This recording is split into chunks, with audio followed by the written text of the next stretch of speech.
따라서 마지막으로 말하노니, 제가 설교할 때 결론적으로 이러면서 그 설교했던 모든 내용을 이렇게 간단하게 요약 정리하듯이 오늘 고린도 후서의 편지를 이렇게 간단하게 정리하면 이런 내용이다. 그리고 지금 정리한 내용입니다. 그러니까 고린도 후서 전체의 말씀이 고린도후서 13장 11절이라고 해도 뭐 과언이 아닐 정도로 그 고린도후서 13장 11절에는 여러 가지 내용들이 이렇게 들어 있습니다. 그래서 11절 말씀을 가지고 좀 여러 번 설교를 해야 될 것 같다 이런 생각이 듭니다. 첫 번째 우리가 생각할 말씀은 따라 온전하게 되며, 마지막으로 말하노니 그러면서 사도 바울이 온전하게 되기를 힘쓰라. 고린도 교회가 한마디로 온전하지를 못한 겁니다. 우리가 온전해야 되는데, 하나님께서 우리에게 바라시는 게 뭐냐? 온전한 걸 바랍니다. 한마디로 이게 어디에 결함이 있는 거 원치 않는다 이러면서 온전하기를. 성경에 보면 이 온전에 관한 말씀이 한 3번 정도 아주 분명하게 나타나 있는데, 오늘은 그 내용을 중심으로 좀 생각하면서 은혜를 이렇게 나누려고 합니다. 예를 들면 아브라함 같은 경우도 하나님이 자녀를 준다. 근데 기다리다가 그만 하갈을 통해 가지고 이스마엘을 얻는데 잘한 거냐? 잘했으면 하나님이 잘했다고 칭찬했겠죠. 잘한 게 아닙니다.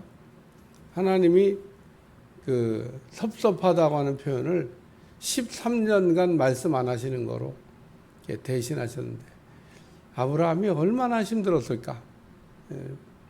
여러분, 이게 제가 늘 얘기하지만 하나님이 하시는 말씀을 못 듣는 사람이 못 듣는 건 하나도 안 불편해요. 한 번도 들어본 일이 없기 때문에 뭐 불편할 게 뭐 있어요. 예를 들면 앞을 태어나면서부터 못 보는 상태였다. 아무것도 안 답답해요. 그냥 거기서 적응하고 이렇게 그냥 삽니다. 근데 잘 보다가 갑자기 눈이 좀 이렇게 문제가 생기면 이거는 좀 차원이 다르다고 얘기하더라고. 정말 답답하다고. 아브라함이 얼마나 힘들었을까. 여러분 자신도 이렇게 돌아보면서 혹 하나님의 하시는 말씀을 이렇게 들어본 적이 있다 그러면 그거를 이렇게 불을 크게 하듯이 더 이렇게 한마디로 예민한 귀를 가지려고 힘써야 되는데 그냥 한 번 들은 거로 만족하지. 우리가 그렇게 살면 안 된다는 겁니다. 그래서 모든 하나님이 주신 은혜는 이렇게 크게 만드는, 그래서 더 자유자재를 쓸 수 있는 상태로 만드는, 우리가 가지고 있다는 것과 자유자재를 쓰는 거를 내용이 좀 다릅니다. 군대에 가면 가끔 조교를 부르는데 조교를 부르면서 앞에다가 붙여지면 숙달된 조교 앞으로. 이 사람은 예를 들면 뭐 총검술, 뭐 태권도, 무슨 뭐 어떤 군대의 어떤 분야에 전문가가 된 겁니다. 뒤로 돌아. 그런데 그냥 군화 소리가 빡 나는데 처음 가고 해보면 소리 안 나. 퍽 소리만 나지 소리도 안 나. 뒤로 돌아. 그럼 딱 아주 절도 있게. 여기 막 훈련 마칠 때쯤 되면 다 납니다. 이게 조교들 보면 아주 모범생 같아요. 모든. 그러니까 우리가 하나님의 은혜도 잘 훈련돼서 여러분이 뭐든지 이렇게 자유자재로 쓸 수 있는 여러분들이 되시기를 제가 축원합니다. 성경에 보면 완전이란 말도 나오고 온전이란 말도 나오는데 뭐 비슷한 동의어라고 이렇게 생각해도 될 것 같습니다. 뭐 온전하라, 뭐 완전하라 같은 말입니다. 온전하든지 뭐 완전하라는 게 조금 더 답답하게 느껴져요. 그냥 빈틈없이 막 확실하게 하라고 하는 것, 온전하라고 하는. 온전하다고 하는 것은 뭐 결함이 없는 걸 얘기하는데 너는 내 앞에 행하여 완전하라. 첫 번째는 창세기 6장 9절에 노아는 당대 의인이요 완전한 사람이라 이런 표현이 나옵니다. 한번 찾아보겠습니다. 창세기 6장 9절.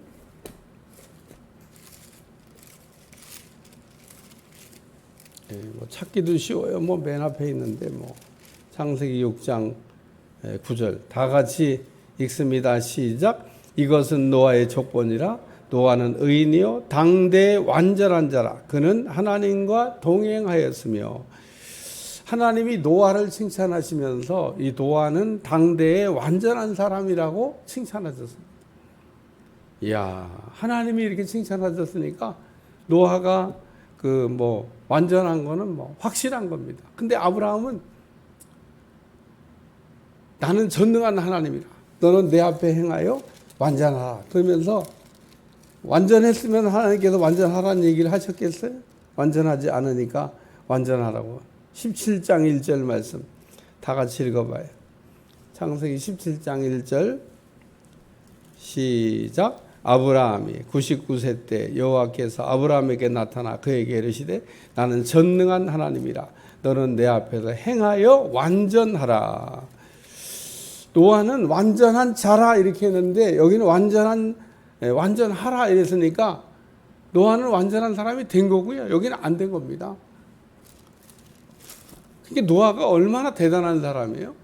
노아는 하나님이 그냥 완전하다고 그냥 평가를 했습니다. 근데 아브라함은 99세가 됐는데 아직도 미달이야. 너는 내 앞에 행하여 완전하라. 그래, 어느 교회에서 우리가 신앙생활을 이렇게 하시면서 온전한 사람, 완전한 사람이 되는 것을 이렇게 신앙의 목표로 해서 그게 우리 신앙의 목표이기도 해야 합니다. 그래서 온전한 사람이 돼야 되겠다. 온전한 사람은 어떤 사람이냐? 노아에 관한 말씀을 이렇게 보니까 완전한 자라 그러면서 그 뒤에 붙은 단어가 뭐냐면 하나님과 동행하였으며. 하나님과 동행했다고 하는 사람이 에녹이라고 또 나옵니다. 근데 이 하나님과 동행하는 사람, 하나님하고 길을 같이 걸어간다 그런 얘기입니다.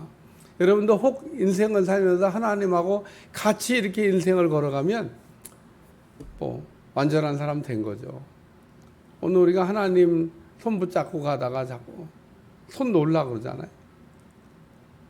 손을 놓으면 온전해지지가 않아요. 딱 붙잡으면 온전해집니다. 그래서 하나님과 함께 가였더라. 두 번째는 야고보 3장 2절입니다. 이것도 한번 찾아보겠습니다. 야고보 3장 2절.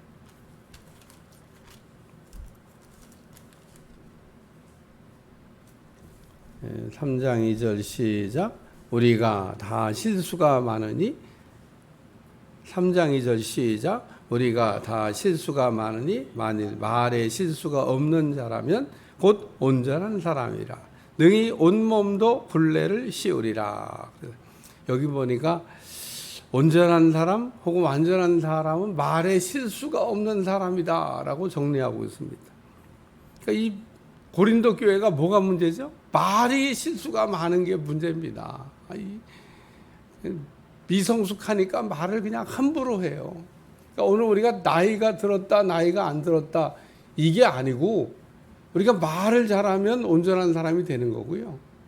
그러니까 제가 얘기하지만 신앙의 연조나 나이나 무슨 이런 거 다 소용없습니다. 말을 이렇게 예쁘게 잘해야 오늘 여기 있는 것처럼 온전한 사람이 되는 겁니다. 그러니까 말 실수 안 하려고.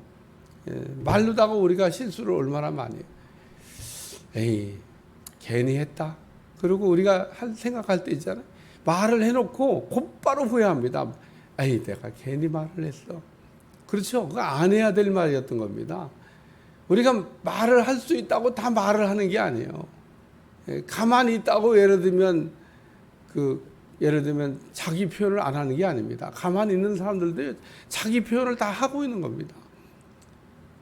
나라를 다스리는 사람들은 백성들이 가만히 있다고 해도 백성들이 소리를 안 내고 있는 게 아닙니다. 막 외치는 사람만 그게 예를 들어 소리가 아니에요. 가만히 있는 사람의 소리도 있는 겁니다. 그게 어떻게 생각하면 가만히 있는 조용한 소리가 더 무서운 소리죠. 우리가 살면서 말을 이렇게 잘해야 된대. 고린도 교인들이 말을 못 하잖아요. 말을 좀 잘해야 돼. 말을 하고 괜히 했다 이런 말 하지 않고 말을 하고 아유 잘했다 이렇게 스스로가 느끼는 말을 해가면서 살 수 있길 주여 축원합니다. 어떤데 말하고 자기 스스로 자평을 아유 내가 아주 그냥 말을 잘했네 이런 생각이 들 때가 있습니다. 그러니까 두 가지 생각이 다 옵니다. 말하고 후회하는 거, 말하고 잘했다. 아니 말을 내가 아주 예쁘게 잘했네. 야고보는 말에 실수가 없으면 성숙하다는 얘기는 말을 예쁘게 잘한다는 겁니다. 그래서 말은 덕 세우는 말이에요. 덕 세우는 사람을 이렇게 무너뜨리는 게 아니라 사람을 세우는 말이 있다는 겁니다. 말을 해서 사람이 쓰러지는 게 아니라 말을 해서 사람이 세워지는 말이 있습니다. 그게 위로하는 말일 수도 있습니다. 우리가 잘 위로하면 오늘 여기도 보면 어이구 어디 갔어 우린도 다시 찾아놓고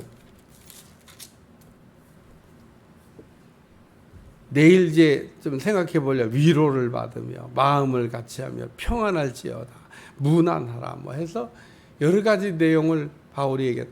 그 중에 그 온전하게 되며 성경 한 군데 더 찾겠습니다. 디모데후서 3장 10절. 디모데후서 3장 16절에서 17절.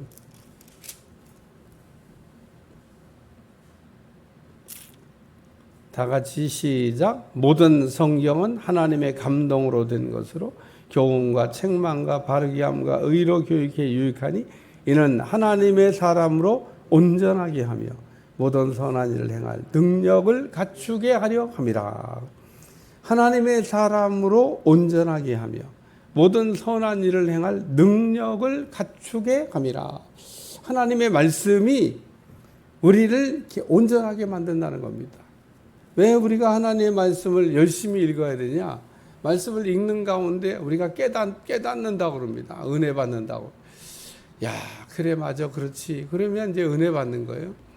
말씀을 들으면서 깨닫는 순간에 사실은 우리의 생각도 변하고 인격도 변하고 우리의 심성도 변합니다. 왜 안 변하냐? 은혜를 못 받는 거예요. 은혜를. 그래서 은혜 받는 게 사실 굉장히 중요한데 은혜를 받으려면 우리의 마음을 열으셔야 돼요. 마음을 열지 않고는 예수님 오셔도 은혜를 줄 수가 없습니다. 예수님을 못 만났기 때문에 은혜를 못 받는 게 아니고 마음을 열어야 되는데 닫으면 그렇게 되는 겁니다. 그래서 하나님의 말씀을 우리가 읽거나 듣거나 이 하나님의 말씀이 우리를 온전하게 만들어 간다는 겁니다. 그러니까 오늘 우리가 온전하지 않은데 어떻게 온전하게 되냐? 말씀이 나를 온전하게 만들어. 말씀이 하나님의 말씀이 나를 어느 날 생각이 잘못된 거를 내 인격이 잘못된 거를 내 심성이 잘못된 거를 이렇게 알게 하시는 거예요. 알게 하시는. 사실은 뭐 지성도 중요하고 감성도 중요한데 그 더 중요한 건 심성입니다. 오늘 아침에도 새벽에 일어나서 새벽 설교 준비 다 하고 심성에 관해서 또 이렇게 글을 쓰고 또 메모하다가 그래 맞아 심성이 중요하지. 심성은 브레이크 같고 배로 얘기하면 키 같고 컴퓨터로 얘기하면 CPU 같은 겁니다. 제가 CPU로 해서 이렇게 한번 찾아 이 CPU가 뭐냐? 컴퓨터의 모든 장치를 통제하는 그 예를 들면 반도체가 그게 CPU예요. CPU. 중국에서 며칠 전에 CPU 만들었다 그러고 막 그랬는데 이제 미국 거 훔쳐다가 껍데기만 이렇게 붙여갖고 우리가 만들었다 그랬던 거 시인했어요. 못 만든다니까요. 그게 그냥 하루아침에 자기들 기술로 만들어졌으니까. 그러니까 이게 CPU가 컴퓨터 전체를 통제하는 메모리 반도체예요. 근데 이 CPU가 없으면 컴퓨터를 통제할 수가 없어요. 컴퓨터를 다 움직이는 게 CPU에서 하는 건데 이 CPU를 못 만들면 어떻게 돼? 컴퓨터 다 아무리 다른 거 다 만들어도 소용없어. 컴퓨터를 움직일 수가 없는데. 자동차에 얘기하면 엔진 같은 겁니다. 그게 없으면 모든 컴퓨터는 안 움직입니다. 근데 그 기술을 미국만 갖고 있는 거예요. 한국만, 대만만, 일본만, 요 4개 나라만 갖고 있는 겁니다. 그러니까 참 대한민국이 너무 감사한 거예요. 그 CPU를 갖고 있다는 게 그거 없으면 핸드폰도 못 만들어, 컴퓨터도 못 만들어, AR도 못 만들어, 모든 자동차도 못 만들어. 자동차도 다 들어가잖아, CPU가. 자동차 어떻게 움직일 건데? 그거 없으면 아무것도. 쬐끄만 그거 하나가, 야, 근데 그게 심성입니다, 심성. 하나님 우리 안에 드는 심성. 그게 CPU라는. 우리 몸 전체를 통제하는, 컴퓨터로 얘기하면 우리 몸 전체를 통제하는 CPU, 심성. 이 문제가 생기면 우리 몸이 다 제 마음대로 생각도 통제가 안 되고 감정도 통제가 안 되고 뭐 다 하나의 뜻도 우리가 행할 수가 없고. 그래서 오늘 하나님의 말씀 우리를 이렇게 온전하게 하는데 말씀을 통해서 새로워지는 여러분들이 꼭 되시기를 주님 축원합니다.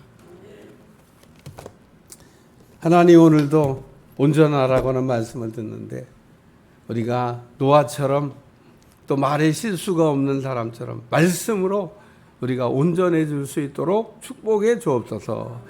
예수님의 이름으로 간절히 기도하옵나이다. 아멘.